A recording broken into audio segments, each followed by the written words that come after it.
సంగారెడ్డి జిల్లా సదాశివపేట పట్టణంలో బాలిక ఉన్నత పాఠశాలలో 10వ తరగతి విద్యార్థుల ఇంటర్నల్ మార్కుల పరిశీలనను మండల విద్యాధికారి డి అంజయ్య పరిశీలించారు. మండలంలో 31 పాఠశాలలో 10వ తరగతి మార్చి 18 నుండి 1172 మంది పరీక్షలు వ్రాస్తున్నారు. అందులో 12 ప్రభుత్వ పాఠశాలల్లో 732 మంది విద్యార్థులు, 19 ప్రైవేటు పాఠశాలలో 440 మంది విద్యార్థులు 10వ తరగతి పరీక్షలు వ్రాస్తున్నారు. ఇంటర్నల్ మార్కుల పరిశీలనకు 5 టీంలను నియమించడం జరిగింది. ఒక గెజిటెడ్ ప్రధాన ఉపాధ్యాయులు, 2 ఉపాధ్యాయులు, వీరు ముగ్గురు కలిసి పరిశీలించి తుది జాబితాకు అనుమతిస్తారు. ఇంటర్నల్ 20 మార్కులు ఆన్లైన్ లో ఎంట్రీ చేస్తారు. ఈ కార్యక్రమంలో ప్రధాన ఉపాధ్యాయులు నాగభూషణం, సిఆర్పి రాజేశ్వర్ మరియు ఉపాధ్యాయులు పాల్గొన్నారు.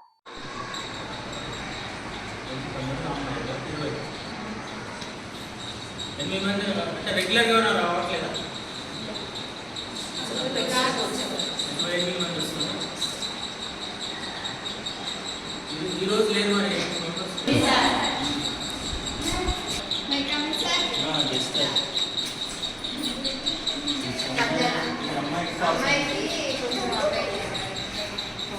అతిగా రావట్లేదు.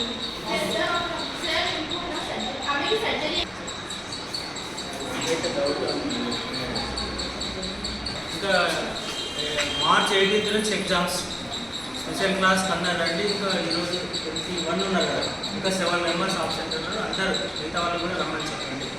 తర్వాత బాగా చదవండి, 4 రోజులే మీరు చదివేది. తర్వాత ఫైనల్ ఎగ్జామ్ గురించి మళ్ళీ ఇంటి దగ్గర చదువుతున్నా టీచర్ దగ్గర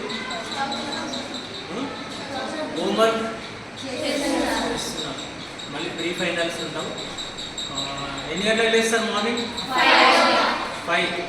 మీకు టీచర్లు ఎవరైనా ఫోన్ చేస్తారా? ఈరోజు చేసింది ఎవరు? ఈరోజు ఎంతమంది చేతులు లేకుండా ఫోన్ చేసినా?